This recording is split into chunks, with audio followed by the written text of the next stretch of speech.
Olá, seja muito bem-vindo a mais um episódio da série Os 13 Atributos de Misericórdia. Eu sou o Evandro, instrutor e aluno do Instituto Ismael. Os 13 atributos de misericórdia mostram o significado de fomos criados à imagem e semelhança de Deus. Ser semelhante a Deus é agir como Deus age. E assim devemos nos esforçar para praticar esses atributos de misericórdia para com os outros. Hoje vamos aprender sobre o 7º atributo, que começa logo depois da vinheta.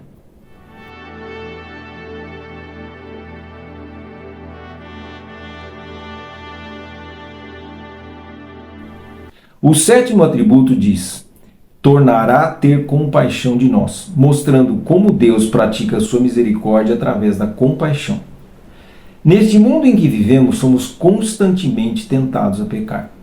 O mundo foi concebido dessa forma por Deus, para que pudéssemos exercer o livre-arbítrio e assim evoluir dentro das escolhas que fazemos. É realmente um mundo onde o pecado nos ronda por todos os lados. E Deus sabe o quão difícil é viver nesse mundo. Por isso há uma frase que diz que, no lugar em que os arrependidos se postam, os totalmente justos não podem se postar. Os justos são aqueles que conseguem resistir às tentações do pecado. Os justos conseguiram se desenvolver espiritualmente e assim conseguem trafegar pelo nosso chamado mundo de provas e expiações com serenidade e paz. Os arrependidos caíram em tentações e pecaram, mas se voltaram para Deus e pediram perdão pelas suas transgressões. Deus oferece o mesmo amor para todos nós, mas se pecamos e nos arrependemos, Deus oferece ainda mais amor para que não voltemos a pecar. Este é o significado de tornará a ter compaixão de nós. E nos céus é como se os arrependidos ficassem em um andar mais alto, digamos assim, do que os justos. E nesse andar superior, Deus coloca mais amor, porque sabe que os arrependidos precisam de mais amor do que os justos para não voltarem a pecar. E é assim que devemos nos comportar com quem comete transgressões contra nós.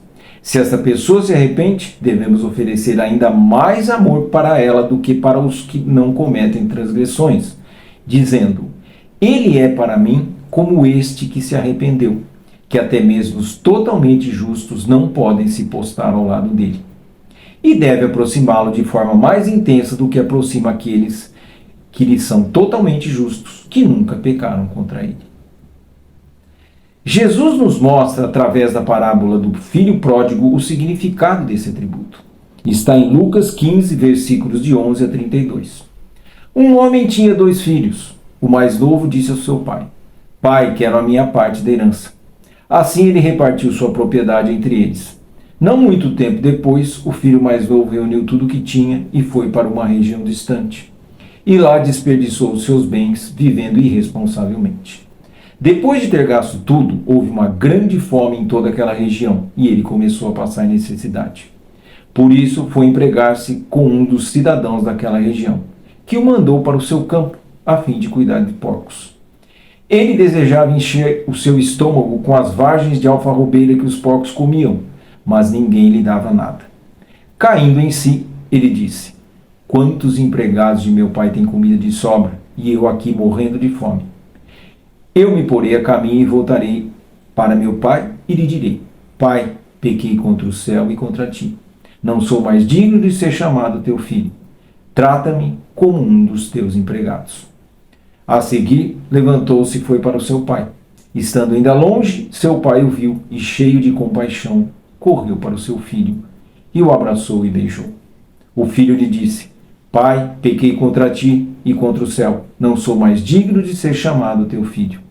Mas o pai disse aos seus servos: depressa, tragam a melhor roupa e vistam nele. Coloquem um anel em seu dedo e calçados em seus pés. Tragam um novilho gordo e matem-no. Vamos fazer uma festa e alegrar-nos, pois esse meu filho estava morto e voltou à vida. Estava perdido e foi achado. E começaram a festejar o seu regresso. Enquanto isso, o filho mais velho estava no campo. Quando se aproximou da casa, ouviu a música e a dança. Então chamou um dos servos e perguntou-lhe o que estava acontecendo. Este lhe respondeu: seu irmão voltou e seu pai matou o novilho gordo, porque o recebeu de volta. são e salvo. O filho mais velho encheu-se de ira e não quis entrar. Então seu pai saiu e insistiu com ele. Mas ele respondeu ao seu pai: Olha, todos esses anos tenho trabalhado como um escravo ao teu serviço e nunca desobedeci às tuas ordens. Mas tu nunca me deste nenhum cabrito para eu festejar com os meus amigos. Quando volta para casa esse teu filho, que esbanjou os teus bens com as prostitutas, matas o novilho gordo para ele. Disse o pai: Meu filho, você está sempre comigo, e tudo que eu tenho é seu. Mas nós tínhamos que celebrar a volta de teu irmão, e alegrar-nos, porque ele estava morto e voltou à vida. Estava perdido, e foi achado. Quer um exemplo de como aplicar esse atributo no seu dia a dia? Veja esse depoimento da Rafa. Oi pessoal, aqui é a Rafa, também instrutora e aluna do Instituto Ismal. Gratidão, Evandro, por me receber aqui. Entendo que esse atributo fala sobre as novas chances. De nada adianta uma pessoa falar que perdoa, que dá uma nova chance para alguém que errou com ela, mas fica recordando do erro. Porque relembrar um episódio é revivê-lo, então nota-se que não houve um perdão de verdade, entende? A reconciliação se trata de passar para uma nova fase, transmutando o rancor para dar o verdadeiro voto de confiança para aquele que se arrepende de forma sincera. Então, quando você diz que perdoa, você realmente perdoa e segue a vida ou fica revivendo as situações? Fica a reflexão para o dia de hoje e gratidão mais uma vez, Evandro. Obrigado, Rafa. Como as palavras da Rafa ressoaram para você? Estamos seguindo um caminho para aprender a praticar os atributos fazendo uso dos Salmos, que foram escritos por Davi como um clamor pela misericórdia de Deus. Davi nos mostra com os Salmos como encarar nossos pecados pedindo misericórdia a Deus por eles. A prática dessa semana é recitar o Salmo 25.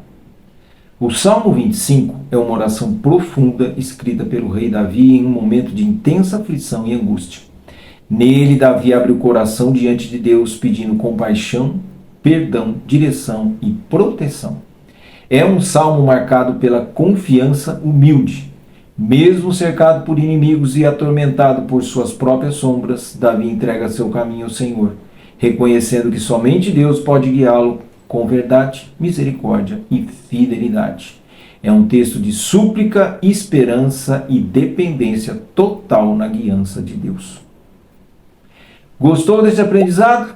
Aproveite para curtir e lembre-se que semana que vem tem mais. Vamos aprender sobre o 8º atributo. Até lá!